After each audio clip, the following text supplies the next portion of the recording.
नमस्कार, मी धीरज महांगरे. आज आपण पी-एम-सीचं जो तक्रार क्रमांक आहे, जो सर्वसामान्य नागरिकांसाठी उपलब्ध करून दिलेला आहे, ज्याच्यावर तुम्ही तुमच्या भागातील समस्या मांडू शकता. हेतू हाच आहे त्या सगळ्या गोष्टीचा, त्या सिस्टीमचा, पी-एम-सीने जे चालू केलेली आहे ही सिस्टीम, की सर्वसामान्य नागरिकाचे जे प्रॉब्लेम आहेत, ते प्रशासनापर्यंत कळावेत आणि त्याच्यावर त्यांनी मार्ग काढावा. यासाठी पी-एम-सीनी WhatsApp क्रमांक दिलेला आहे. तर आज बोलायचा विषय असा, की त्याच्यात कशा पद्धतीने ते सिस्टीम काम करते? नक्की त्याच्यातून काम होतं का? कशा पद्धतीचं काम होतं? कोणी त्याच्यावर तक्रार केली आहे का? किती फॉलोअप घ्यावा लागतो? अ, किती दिवसात ती कंप्लेंट क्लोज केली जाते? कित्येक वेळा कंप्लेंट तशीच ओपन असते, तक्रार तशीच असते आणि तरीसुद्धा ती कंप्लेंट क्लोज केल्याचा मेसेज येतो आणि मग सगळी गडबड होते. सर्वसामान्य नागरिकाला जॉब करता त्याच्या दैनंदिन धावपळीत जाता-येता सामाजिक बांधिलकीची जाणीव ठेवून तो त्याच्या भागातील काही प्रॉब्लेम्स मांडायचा प्रयत्न करत असतो. त्याचा काही त्यात वैयक्तिक स्वार्थ नसतो. त्याचं एकच म्हणणं असतं, की ज्या ह्या मूलभूत सुविधा आहेत, त्या मिळणं अपेक्षित आहे आणि प्रशासनाने याकडे लक्ष द्यावं. त्या हेतूने तो एक प्रयत्न करत असतो. एक सजग नागरिक बनायचा आणि तो त्या गोष्टी मांडायचा प्रयत्न करत असतो. तर होतंय काय माहिती आहे का? प्रशासनाने सगळं काही करून ठेवलेलं आहे. सिस्टीम दिलेली आहे, सगळं आहे. पण ती वर्क होते का? त्याच्यानुसार कामं होतात का? जर काही कामांना डिले होतोय, तर त्याचा फॉलोअप कुणी घ्यायचा? त्या माणसाने किती घ्यायचा? ज्याने तक्रार केली आहे, त्याने किती घ्यायचा?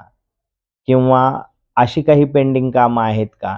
किंवा ह्या ज्या तक्रारी आहेत किंवा ह्या पी-एम-सीच्या WhatsApp क्रमांकावर ज्या काही अडचणी लोकं मांडतात, त्या नक्की पूर्णपणे क्लोज झाल्यात का? त्या समूळ नष्ट झाल्यात का? त्याच्यावर मार्ग निघालाय का? उपाय निघालाय का? हे कोण बघणार?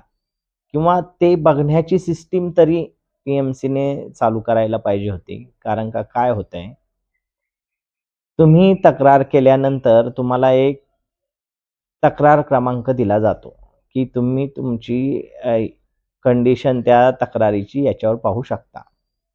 अनेक दिवस तो माणूस, ती संबंधित व्यक्ती, तक्रारदार हा वाट बघत असतो, की आज ना उद्या याच्यावर काम होईल. इथला खड्डा बुजेल, हा रस्ता चांगला होईल. इथं ड्रेनेज तुंबतंय, बाहेर पाणी येतंय, ते खराब झालंय, ते व्यवस्थित होईल.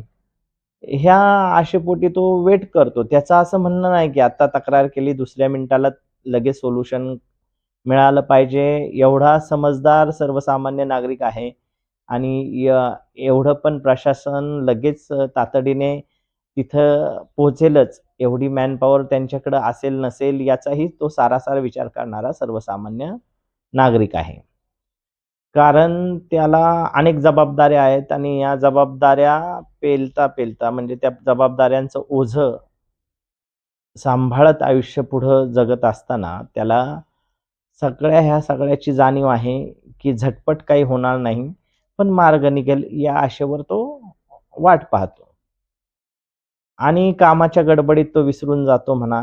त्याचं लक्ष दुसरीकडे असतं आणि त्याला मेसेज येऊन जातात पी-एम-सीचे, की तुमची तक्रार अटेंड केली आणि ती क्लोज केली. त्याला असं वाटतं, की ते काम झालंय, पण ते काम झालेलं नसतं. अशा वेळेस करायचं काय? पुन्हा पी-एम-सीला तक्रार, पुन्हा ते संबंधित अधिकाऱ्यांचा नंबर देतात. त्या अधिकाऱ्यांशी ऑलरेडी त्यांनी संपर्क केलेला असतो. अशा बराचसा गडबड, गोंधळ या सगळ्या गोष्टीत होतो आणि कामाला विलंब होतो. आत्ता हे सगळं बोलायचा विषय काय? पत्रकारितेच्या माध्यमातून किंवा सामाजिक हिताच्या जाणिवेतून जे काही मी काही अंशी प्रयत्न करतोय, ज्या भागात मी राहतोय तिथले जे मूलभूत प्रॉब्लेम आहेत, ते प्रशासनापर्यंत मांडणे, रोज जाणाऱ्या येणाऱ्या लोकांना जे प्रचंड अडचणी होत आहेत, ते प्रचंड जे समोर दिसतंय की हा प्रॉब्लेम खूप महत्त्वाचा आहे, याच्यावर नक्की मार्ग निघणं अपेक्षित आहे. आपण सुसंवाद साधून त्या प्रशासकीय अधिकाऱ्याशी संबंध सा म्हणजे संपर्क करतो. त्यांच्याशी बोलतो, की "साहेब हे कधी होईल?" आपला प्रत्येक मेसेज आणि आपण जर फोन केला, तर आपली विनंती वजाच सगळं बोलणं असतं. कारण का प्रशासकीय अधिकारी म्हणजे सरकारी माणूस. त्याचा सगळ्या पद्धतीने तो त्याच्याकडे सिस्टीम असते. आपल्या सर्वसामान्य नागरिकाकडं विनंती करण्यापेक्षा दुसरं काही आहे का? सांगायचा एक चांगला भाग सांगतो. अनेक प्रशासनातले चांगले अधिकारी हे खूप छान पद्धतीने काम करत आहेत. खूपच छान पद्धतीने. म्हणजे ते प्रत्येक गोष्टीचा फॉलोअप देतात. प्रत्येक गोष्ट सांगतात काय, काय अडचण आलेली आहे, कशामुळे हे काम थांबलेलं आहे, काय झाल्यानंतर हे होईल किंवा किती दिवसानंतर होईल आणि वेळोवेळी ते अपडेट देतात. त्याबद्दल त्यांचं मनापासून आभार आणि धन्यवाद, की अशी काही चांगली लोकं आहेत, म्हणून सर्वसामान्यांच्या आशा पल्लवित होतात. त्यांना वाटतं, की नक्की हे माझं काम होऊ शकतं. त्या अशा काही अधिकाऱ्यांमुळं ह्या पी-एम-सीचा जो काही तराजू आहे, तो टिकून आहे कामकाजाचा, चांगल्या कामकाजाचा. आणि त्या अधिकाऱ्यांच्या सहकार्यामुळं, त्यांच्या प्रयत्नामुळं, त्यांनी घेतलेल्या एका चांगल्या निर्णयामुळं अनेक खड्डे बुजले जातात. अनेक पाण्याचे लिकेज क्लिअर केले जातात आणि अनेक चांगल्या गोष्टी होतात. त्याच्यामुळं अनेक अपघात वाचतायत. त्यामुळे त्यांचे पहिलं मनापासून धन्यवाद. पण अशी अनेक कामं आहेत, की जी नेमकी कुणाची आहेत, हेच कुणाला माहीत नाहीये. म्हणजे तक्रार केल्यानंतर सगळं होतं, रीतसर सगळं होतं. अधिकाऱ्याचा नंबर दिला जातो. तो म्हणतो, की "हे काम माझं नाहीये, त्या दुसऱ्या विभागाचं आहे." तिथून तिसरा नंबर दिला जातो आणि हे फॉलोअप घेत बराच काळ जातो आणि ज्याने तक्रार केली तो म्हणतो, की "आता काय अजून किती फॉलोअप घ्यायचा?"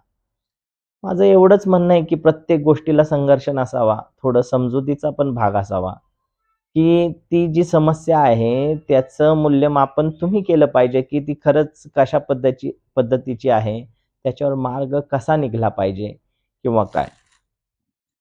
आता मी ह्या काही समस्या तुमच्यासमोर मांडतोय, तर दिसेल की नाही माहीत नाही, उलटं दिसतंय. हे वर्धमान टाउनशिपच्या इथं कैक वर्षांपूर्वी डी-पी होता एक. तो काढून टाकला आणि त्याचा जो बेस आहे, तो तसाच राहिला आहे.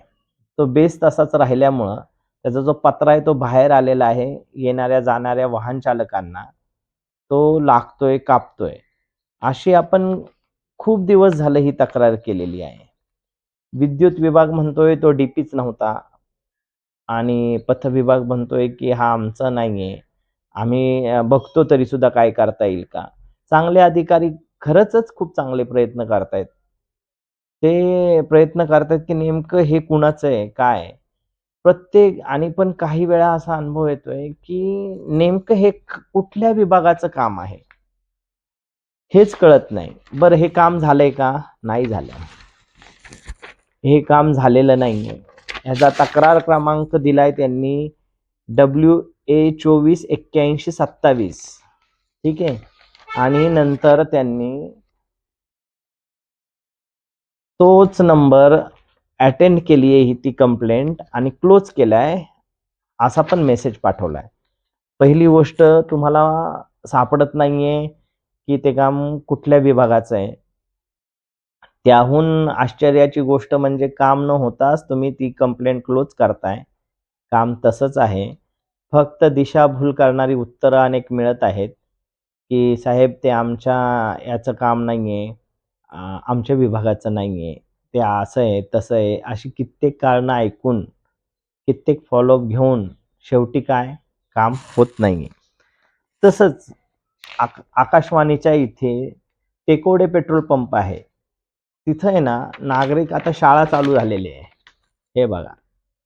एकोडे पेट्रोल पंपाच्या इथं हा जो डिवायडर आहे, तिथून कित्येक मुलं, नागरिक हे ये जा करतात. तिथं अशी कंडिशन आहे की तिथून येताना, रोड क्रॉस करताना भयान वाईट प्रसंग तिथं ओढावता येते. अपघात होण्याची दाट शक्यता आहे. सामाजिक कार्यकर्ते, पाटील तालीम संघाचे राष्ट्रीय पाटील तालीम संघाचे अध्यक्ष उल्हास तुपे यांनी काही महिन्यांपूर्वी हा डिवायडर इथं फोडून लोकांना येण्या-जाण्यासाठी मार्ग केला. याच्या आधी लोकं त्या डिवायडरवर उभं राहायचे. पण त्याच्यानंतर आपण कंप्लेंट केली होती, की इथं एक ब्लिंकिंग लाईट लावावा. ब्लिंकिंग लाईट लावा, ज्याच्यामुळे वाहनांचा वेग थोडासा कमी होईल. झेब्रा क्रॉसिंगचे पट्टे मारावेत आणि इथं सावधानतेचा फलक लावावा, की वाहन चालकाला तो सावधान होईल, की इथं काहीतरी आहे आणि त्याचा वेग कमी होईल. वाहनांचा वेग कमी होत नाही. अशी शेकडो मुलं तो रोड क्रॉस करता येते. त्यांच्या शाळांच्या बस असतील, पिकअप्स असतील, त्या बाजूला थांबल्यामुळं त्यांना असं जावं लागतंय. कित्येक दिवस झालं आपण फॉलोअप घेतोय. ती पण कंप्लेंट आपण केली होती आणि त्याचा पण उत्तर आलेलं आहे, की ती ही कंप्लेंट क्लोज करण्यात आलेली आहे. सांगायचा विषय काय माहितीये का, की तुम्ही काम तर करत नाहीये, रिजेक्ट केली ही कंप्लेंट. तुम्ही हे काम नाही करत आहे, कंप्लेंट रिजेक्ट करताय, क्लोज करताय. समजा आपल्या एखाद्या कुटुंबातील मुलाचा, मुलीचा, विद्यार्थ्याचा ॲक्सिडेंट झाला, तर त्या आई-वडिलांना किती प्रॉब्लेम होतोय. बरं, हा खूप मोठा विषय आहे का? खूप मोठा निधी लागणार आहे का? तुम्हाला एखादा ब्लिंकर लावायला, झेब्रा क्रॉसिंग लावायला, सावधानतेचा फलक लावायला, असा किती मोठा खर्च येणार आहे? बरं, तुम्ही काम तर करत नाहीये आणि कंप्लेंट ही क्लोज करताय. त्यामुळं प्रश्नचिन्ह उभं राहतंय, की नेमकं कामाची पद्धत कशी आहे? नेमकं काम कशा पद्धतीने, याच्यावर कोणाचं सुपरवायझर आहे का? याच्यावर कोणाचं मॉनिटर आहे का? की ही सिस्टीम चालू कशी आहे? ही सिस्टीमचे जे प्रॉब्लेम्स आहेत, ते कसे क्लिअर होत आहेत? तिसरा विषय हा वैभव टॉकीजच्या इथं काही दिवसांपूर्वी आपण तक्रार केली होती, की त्या वैभव टॉकीजच्या समोरून जो उड्डाणपूल नोबेलकडे जातो, तिथे त्या कठड्यावर गाड्या चढता येते, ॲक्सिडेंट होता येते, गाड्या पलटी होता येते. अनेक महिन्यापासून ही समस्या होती. तिथं आपण हा ब्लिंकर लावून घेतला. येलो आणि पिवळी लाईट ती ब्लिंक होत राहते. त्यामुळं काय होतं, याचा एक फायदा झाला, की वाहन चालकांना कळतंय, की इथं काहीतरी आहे. गाडी स्लो होतीये आणि तेव्हापासून ॲक्सिडेंटचं प्रमाण खूप कमी झालंय. म्हणजे त्याचा रेशो 90-95% डाउन झाला. ॲक्सिडेंट होत नाहीयेत. 100% का म्हणत नाही, नीटची माहिती नाही, कारण का तिथं काय झालं तर लगेच कळतंय. पण हे ब्लिंकर बसवल्यानंतर ॲक्सिडेंटचं प्रमाण खूप कमी झालेलं आहे. नाहीतर वारंवार ॲक्सिडेंट होत होते. गाड्या पलटी होत होत्या. गाड्यांचं नुकसान होत होतं. लोकांना लागत होतं.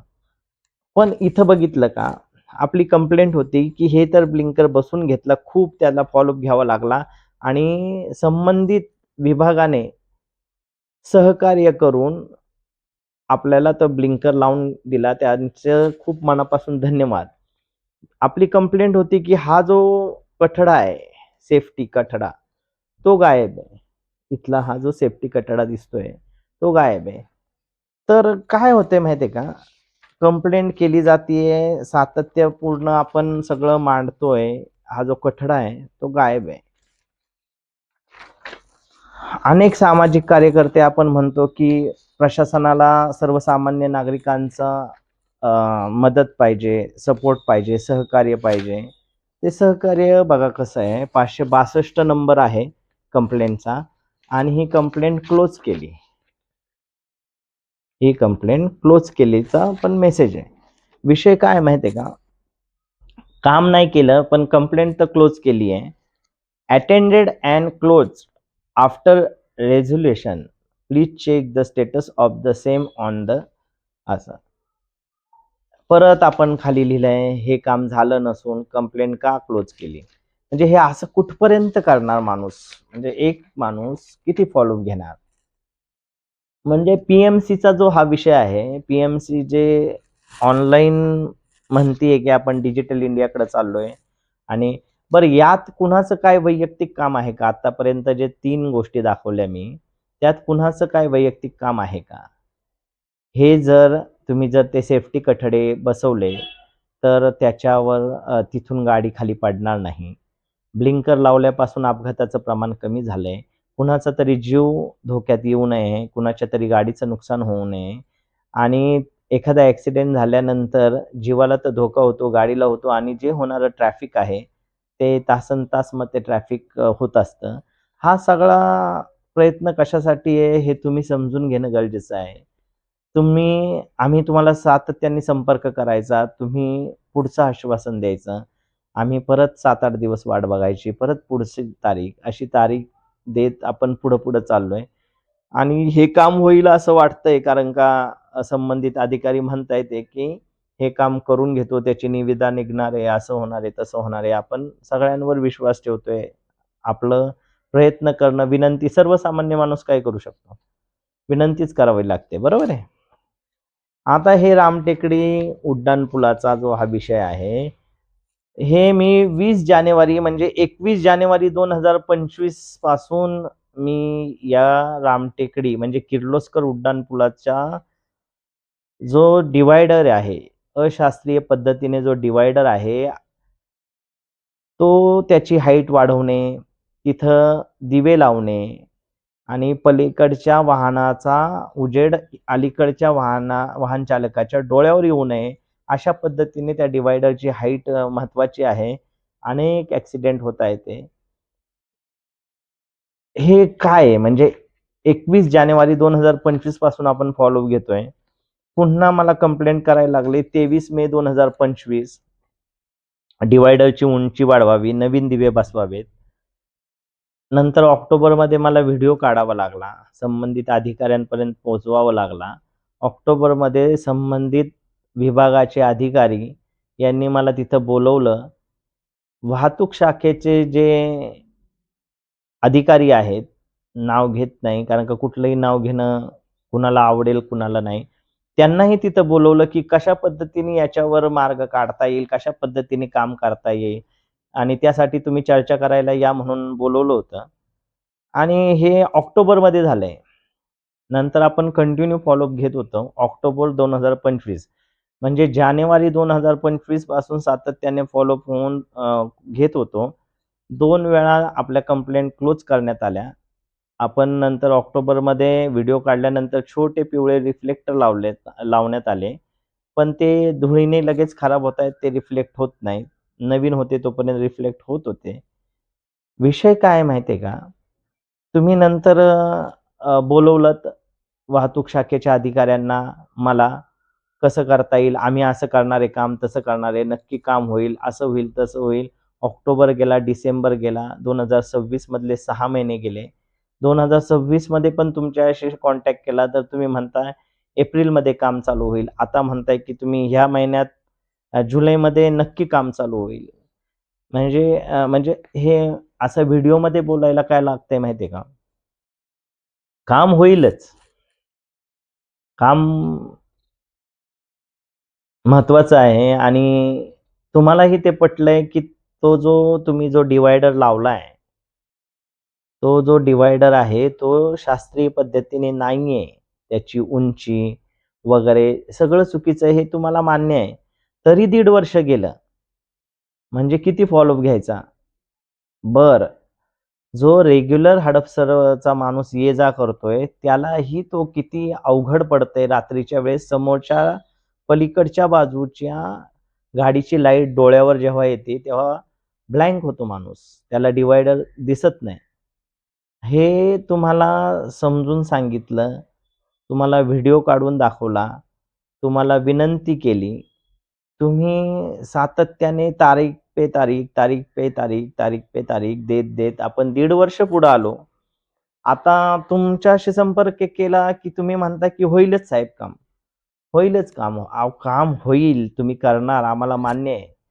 पण त्याला काहीतरी टाईम लिमिट आहे ना. थोडंसं तुम्ही जर का थोडा जर विचार केला, की ह्या सगळ्या करण्याच्या मागे उद्देश काय आहे? कुणाचा तरी ॲक्सिडेंटच वाचणार आहे सर किंवा एखाद्याचा जीव जायचा वाचणार आहे. अहो, तो डिव्हायडर दिसतच नाहीये. कित्येक लोकांचे जेव्हा मी तो मागे व्हिडिओ केला, कित्येक लोकांचे फोन मला आले, की तुम्ही खूप चांगला मुद्दा उचलला, की खरंचच तो डिव्हायडर दिसत नाहीये मधला.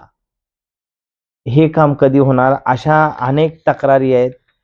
इथं आम्ही ऑक्टोबरमध्ये संबंधित अधिकारी, टी-एम-सीचे अधिकारी आणि वाहतूक शाखेचे अधिकारी आणि मी असं ऑक्टोबरमध्ये तिथं गेलो होतो. सगळ्या बाजूनी त्यांनी सांगितलं, की ते काम कसं करणार आहेत?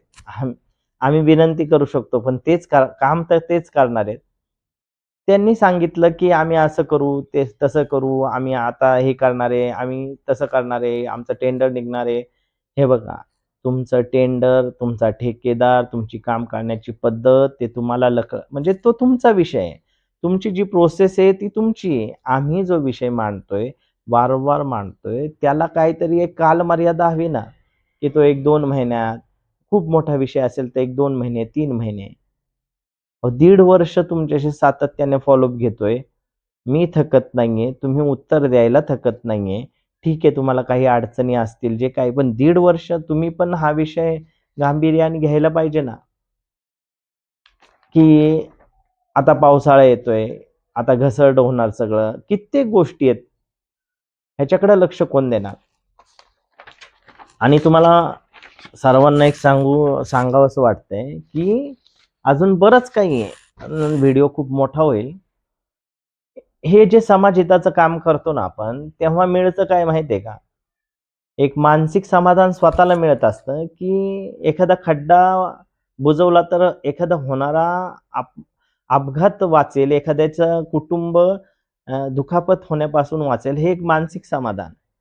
पण दुसरी एक बाजू आहे, की कित्येक जणांना चांगलं काम केलेलं पण आवडत नाही आणि वाट्याला येतात फक्त टीका, टिप्पण्या, बऱ्याच काही गोष्टी येतात. म्हणजे सांगायचं नव्हतं, पण 1500 हा साधा कोट आहे. हा घातलेला पण अनेक जणांना आवडत नाही. एवढी वाईट खालच्या मानसिकता असणारी लोकही आहेत. कित्येक लोकं आहेत, जी लिमिट क्रॉस करून मदत करणारे असेही प्रशासकीय अधिकारी आहेत, की ज्यांना कधीही मेसेज केला तरी ते प्रामाणिकपणे ते रिप्लाय देतात. त्यांच्या विभागाचं नसेल तर ते सुचवतात, की यांच्याकडे जावा. खरंच मला मनापासून त्यांचं खूप धन्यवाद करूशी वाटतं. पण काही जे आपलेच लोक आहेत, जे आपण म्हणतो की आपले मित्रपरिवार किंवा आपल्या ओळखीचे, त्यांना काहीच सहन होत नाही. असाच एक किस्सा झाला काही महिन्यापूर्वी 1-2 महिने झाले असतील. एक फोन आला, की "तू ते खड्डे बुजवतो, तू लाईटी लावतो आणि तू हे करतो, ते करतो, म्हणजे तू काय लय मोठा हे झाला का? तू खूप मोठा." आता मला ते ते त्यांचे जे शब्द आहेत, की हे जे सगळं काम करतोय, त्याची जी पावती त्यांनी जी दिली, ती मला व्हिडिओत सांगता येत नाही.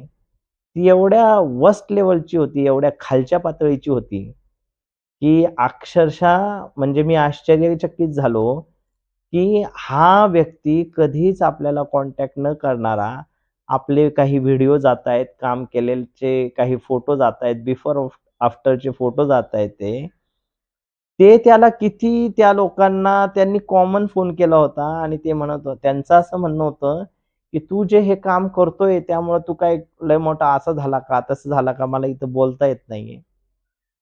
तर मला हसायला पण आलं आणि वाईट पण वाटलं, की वय जसं वाढतंय, तसं माणूस अनुभवाने खूप काही शिकत जातो आणि एखादा माणूस जर एखादा खड्डा बुजवत असेल, एखाद्या अंधार ठिकाणी लाईट लावत असेल, अ, जर ॲक्सिडेंट होऊ नये म्हणून काही उपाययोजना करता येईल का हे बघत असेल, तर त्याला साथ देण्याच्या ऐवजी तुम्ही ज्या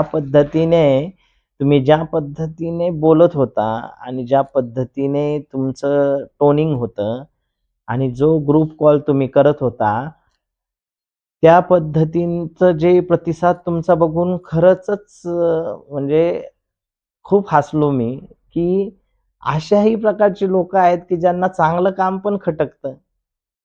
आणि खूप आश्चर्य वाटलं. मला त्यांचं खरंच धन्यवाद देऊशी वाटतं, की त्यांनी ग्राउंडवर उतरून तर काही मदत केली नाही. पण फक्त फोटो, व्हिडिओज बघून त्यांना किती त्रास झाला, हे त्यांच्या बोलण्यातून मला जाणवलं. ठीक आहे, तुमच्या गाड्यांना 18 इंचाचे टायर असतील, पण सगळ्या सर्वसामान्य माणसांकडे नाहीत हो. स्कूटी आहेत, ॲक्टिवा आहेत, टू व्हीलर्स आहेत. ते जातायत, येतायत, पडतायत, ॲक्सिडेंट होतोय. अख्खं कुटुंब खाली बसतंय. एखाद्या दवाखान्यात गेला माणूस, तर लाखो रुपयाचा खर्च एखाद्या ॲक्सिडेंट झाल्यावर होतोय. यासाठीची ही धडपड, ती तुमच्या लक्षात नाही आली. तुम्हाला खड्डे बुजवल्याचा त्रास किती झाला हे मला तुमच्या त्या कॉलमधून समजलं. तर कृपया मानसिकता तुमची बदलणं गरजेचं आहे का नाही माहीत नाही. पण मला जेवढं जमेल, जेवढं शक्य आहे, जसा वेळ आहे, मी पण जॉब करता-करता हे सगळं करायचा प्रयत्न करतोय. ते करत राहणार आहे. तुमचा सहभाग त्यात मिळाला तर कामं अजून लवकर होतील. विरोध करण्यापेक्षा साथ देणं महत्त्वाचं आहे. टीका करण्यापेक्षा प्रोत्साहन देणं महत्त्वाचं आहे.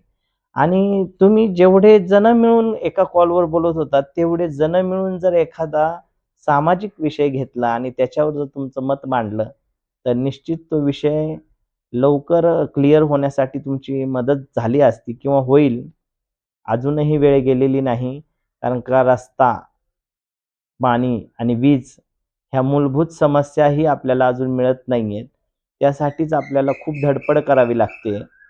तर मला एवढीच सगळ्यांना विनंती करायची आहे, प्रशासकीय अधिकाऱ्यांना पण हीच विनंती आहे, की साहेब लवकरात लवकर जी पेंडिंग कामं आहेत ती क्लिअर करा. कारण का आता पावसाळा येतोय. बरेच कामं पेंडिंग आहेत. आपण विनंती करतोय. ह्या सय्यदनगरच्या इथला जो रस्ता आहे, तिथं पण एवढा विचित्र घाण रस्ता झालेला आहे. ते पण परवा दिवशी आपण कंप्लेंट केलेली आहे. संबंधित अधिकाऱ्यांनी तिथं साईट व्हिजिट केली आहे. बघू काम कधी होतंय, किती ॲक्सिडेंट झाल्यानंतर होतोय, की नेमकं कशाची वाट बघत असतो आपण मला हे काही कळलेलं नाही. आता रवी पार्क ते जैन टाउनशिपच्या इथं जे चेंबरची झाकणाचं काम झालेलं आहे, ते नावाला झालंय का मला हे कळत नाही. जे पॅच मारण्यात आले त्या ह्याच्यापूर्वी झाकणाच्या बाजूचे, ते 15-20 दिवसातच निघले. परत खड्डा पडलाय. म्हणजे त्याच्याकडं कुणाचं लक्ष आहे का नाही? त्या जैन टाउनशिपपासून खाली आल्यानंतर रस्त्याचं काम झालं. महिन्यातच रस्ता परत खराब झाला. मग हे बोलायचं की नाही? आमचा ठेकेदारांशी काहीही संबंध नाही. आम्हाला काही घेणं-देणं नाही. आम्ही प्रशासकीय अधिकाऱ्यांशीच बोलणार आणि त्यांनी त्या कामावर लक्ष ठेवायचंय. आमचा एकच प्रामाणिक म्हणणं आहे, की जे स जी छोटी-छोटी कामं आहेत ना, ती सर्वसामान्य कुटुंबासाठी खूप खूप महत्त्वाची आहेत हो. कारण काय परत-परत रिपीट होतंय. कारण का एक ॲक्सिडेंट जेव्हा होतो ना, अख्खं घर बसतं साहेब. अख्खं घर बसतं. तो कर्ता पुरुष, महिला जेव्हा घरात बसते ना, तेव्हा त्या सुट्ट्या, ते दवाखाना, त्याचा खर्च, त्याच्या कुटुंबाचा होणारा सगळा त्रास, ह्या सगळ्याचा विचार करून हे सगळं मांडत असतो. सकारात्मक पद्धतीने घेतलं तर अनेक मार्ग निघतील. जे अधिकारी खूप चांगल्या पद्धतीने प्रतिसाद देत आहेत, त्यांचे मनापासून धन्यवाद, आभार.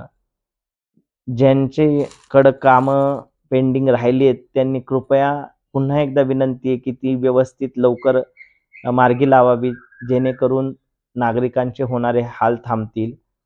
आणि राहिला विषय जो फोन आला होता त्याचा, तर ती आमच्या कामाची पावती की वारंवार आम्ही समाजहिताचं काम करतो, त्याला जे काही फोन येऊन काय-काय ऐकावं लागतं. अजून एक सांगतो 25 जानेवारी 2025ला श्रीराम चौकातून खाली येताना एक माझ्यावर हल्ला झाला. मला पकडलं गेलं, पाय तोडू का म्हटलं गेलं. त्याच्यानंतर पोलिस स्टेशनमध्ये जेव्हा तक्रार करायला गेलो, तेव्हा मला सांगितलं गेलं, की "अजून पाय तुटला तर नाही ना? तुम्ही गाडीचा नंबरच पाहिला नाही." माझी धडपड तो पाय सोडवण्याचा होता. काहीही संबंध नव्हता. चांगले काम केल्यानंतर काय-काय भोगायला लागतं, हे पहिलं चांगलं काम करून बघा. चांगला माणूस, त्याची असणारी तळमळ पण कित्येक जणांना अडचण ठरते. हे कधी तुम्हाला कळेल जेव्हा काम करायला लागेल.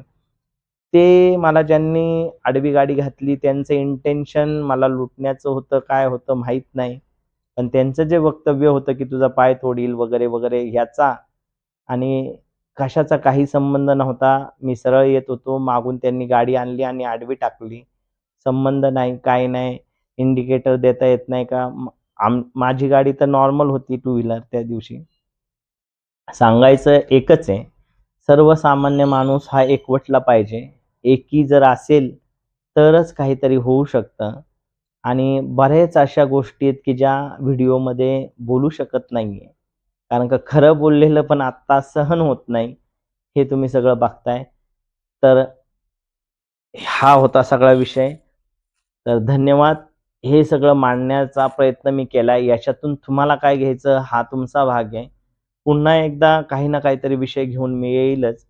पण नक्की प्रशासनाला विनंती आहे, की लवकरात लवकर कामं करावीत. पावसाळा येतोय आणि जर तुमचं सकारात्मक एक पाऊल अनेकांचा जीव वाचवणार असेल, तर निश्चित त्याकडे लक्ष द्या. धन्यवाद.